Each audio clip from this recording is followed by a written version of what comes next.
স্বামী, এই দেখুন।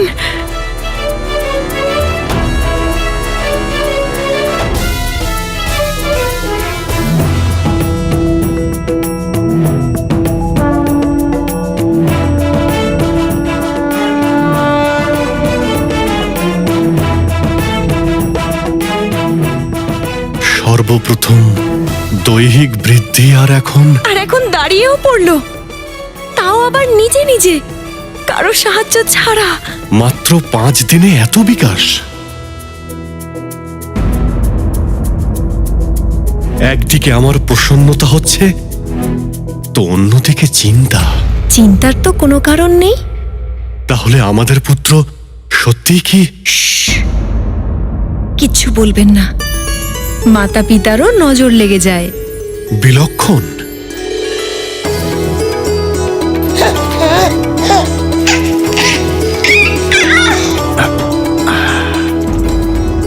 এমন বিকাশ কেন হবে না? কার পুত্র দেখতে হবে তো। এবার আপনি বুঝতে পেরেছেন যে আমি একে কেন সর্বদা কেশরী নন্দন বলি? আমার তো অবশ্যই।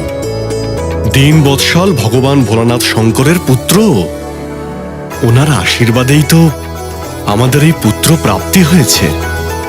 হে ভোলে বাবা, নিজের পুত্রের উপরে নিজের কৃপা দৃষ্টি সর্বদা রাখবেন।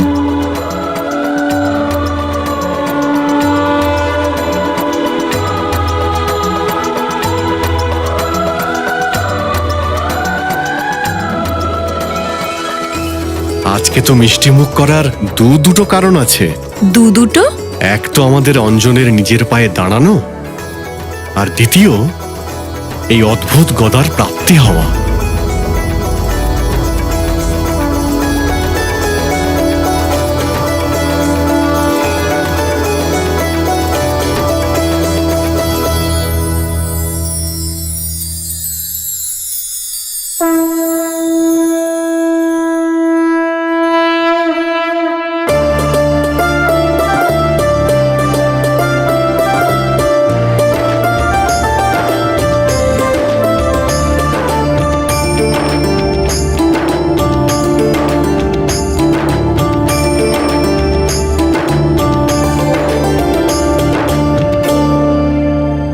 আমি শুনেছিলাম যে পুরুষ কখনো বড় হয় না, সর্বদা বালক হয়ে থাকে। আজ সাক্ষাৎ দেখেও নিলাম।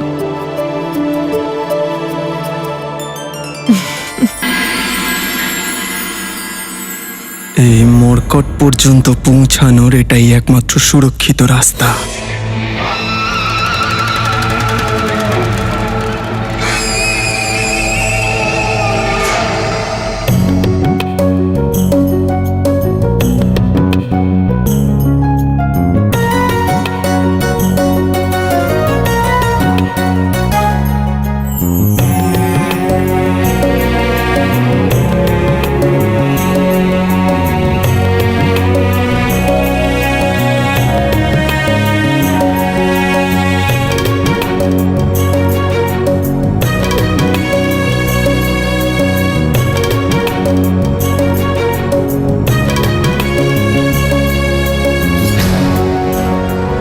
আরে বাহ, গদা চাই? এটা কিন্তু বড় যোদ্ধা হওয়ার লক্ষণ। কিন্তু এখন তুমি অনেক ছোট যুবরাজ, একটু বড় হয়ে যাও, তারপর যত বলবে তত গদা তোমায় এনে দেব। আচ্ছা, এই গদা তুমি বললে এই গদাও তোমাকে দিয়ে দেব, কিন্তু তার আগে তোমাকে আমার মতন বলশালী হতে হবে। ব্যায়াম করে, খাওয়া দাওয়া করে। খাবারের কথায় মনে পড়ল, আমার খুব জোরে খিদে পেয়েছে। আমি এক্ষুনি আসছি। হ্যাঁ,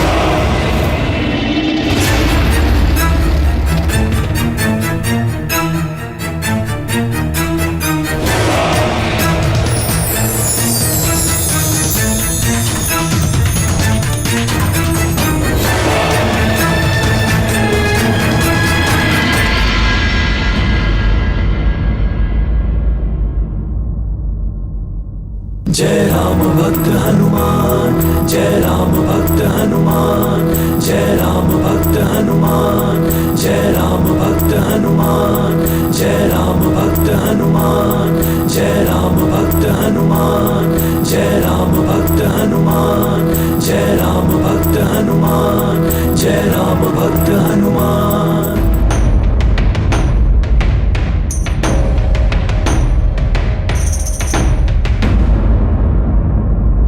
जय राम भक्त हनुमान, जय राम भक्त हनुमान, जय राम भक्त हनुमान, जय राम भक्त हनुमान, जय राम भक्त हनुमान, जय राम भक्त हनुमान, जय राम भक्त हनुमान। निश्चल प्रेम की वो मुस्कान दिए सुग्रीव को बाल हनुमान, भगत भगत को गया जान, बैर भाव भया अंतर्धान। बाल रूप के हनुमत देवा फिर सचिव रूप में करेंगे सेवा, मुक्ति दिलाए जन्म मरण से, सुग्रीव मिलाए श्री राम चरण से। শিশু হনুমান আর সুগ্রীবের এই প্রথম সাক্ষাৎ খুবই বিচিত্র ছিল। বালি তো সুগ্রীবকে এনেছিল শিশু হনুমানকে মারার জন্য, কিন্তু হনুমানের দিব্য আকর্ষণ এমন প্রভাব বিস্তার করল যে কিছুক্ষণের জন্য বালির দেওয়া সমস্ত কুমন্ত্রণা সুগ্রীব একেবারে ভুলে গেল। जय राम भक्त हनुमान, जय राम भक्त हनुमान, जय राम भक्त हनुमान। সুগ্রীবকে নিজের ষড়যন্ত্রে যুক্ত করার জন্য বালিকে কত কপটতা আর ধূর্ততার আশ্রয় নিতে হয়েছিল, আর শিশু হনুমান সেই সুগ্রীবকেই শুধুমাত্র মায়াময় হাসিতেই নিজের নির্মল প্রেম দিয়ে বশ করে ফেলল।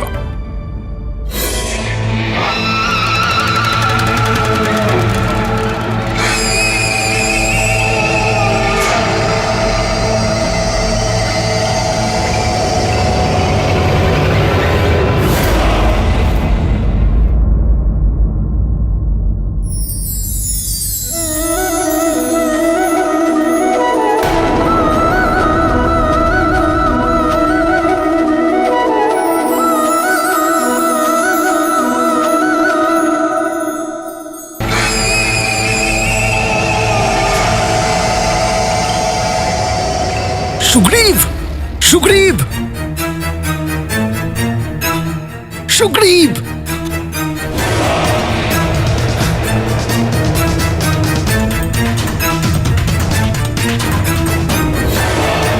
সুগ্রীব, সুগ্রীব!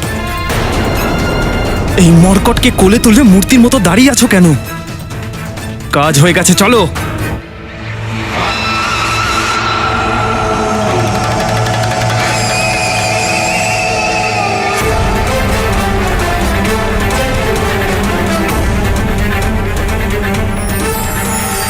এই গদাটি অমোঘ।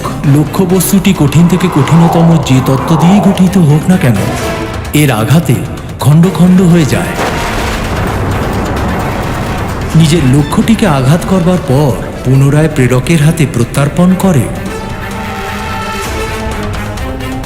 কি করছো দাদা? চলো। আরে দাঁড়াও না।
অন্নপূর্ণা সর্বদা পূর্ণ শঙ্কর প্রাণবল্লভে জ্ঞানম বৈরাগ্যম সিদ্ধার্থম ভিক্ষাম দেহি চ পার্বতে।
দেখুন ভগবান কেমন হেসে হেসে পাগল হয়ে যাচ্ছে। আরে বানর তো বানরই হয়, ওদের স্বভাব বানরের মতনই তো হয়। হ্যাঁ প্রাণবল্লভ, এটা বলুন যে রাবণ তো খুবই পরাক্রমী ছিল, ওনাকে তো দেবরাজ ইন্দ্রও ভয় পেতেন, তাহলে রাবণকে ধ্বংস করার জন্য আপনি বানরদেরকেই কেন বেছে নিলেন প্রভু? রাবণকে বধ করার জন্য বানরদের কিন্তু আমি বাছিনি, বরং রাবণ নিজেই সে কাজ করেছিল। স্বয়ং রাবণ? স্বয়ং রাবণ?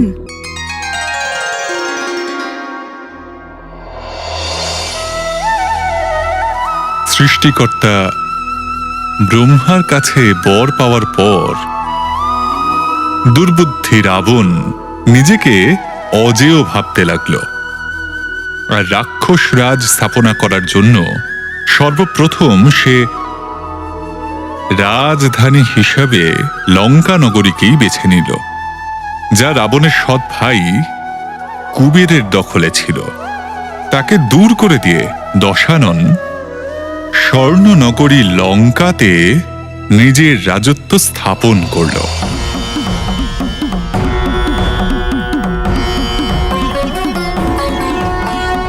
তারপর পাপী রাবণ ধনাধিপতি কুবেরকে পরাজিত করে তার দিব্য পুষ্পক বিমানও কেড়ে নিল। দুষ্ট রাবণ নিজের শক্তি প্রদর্শন করার জন্য সংসারের সর্বত্র ঘুরে বেড়াতে লাগল। সে বোঝাতে চাইল যে এই পুষ্পক বিমানের অধিকারী এখন সে।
সূর্যদেব, দেখুন আমার শক্তি। এই দিব্য পুষ্পক বিমানও এখন আমার ইচ্ছার দাস, যেটা আপনার প্রকাশের পথ আটকে দাঁড়িয়ে রয়েছে। আর আমার পিছনে গোটা পৃথিবী ঘন অন্ধকারে ডুবে গেছে। যদি আপনার মধ্যে ক্ষমতা থাকে তাহলে আমার সাথে যুদ্ধে অবতীর্ণ হন। আপনি আপনার শক্তি প্রয়োগ করুন, আর আমি আমার শক্তি প্রয়োগ করছি।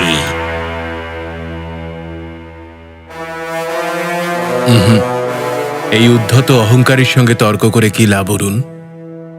এর না আছে কোনো কর্তব্য, না কোনো ধর্ম। আমাদের তো নিজেদের প্রকাশিত হয়ে সমগ্র সৃষ্টিকে কিরণ দিতে হবে। চলো অরুণ।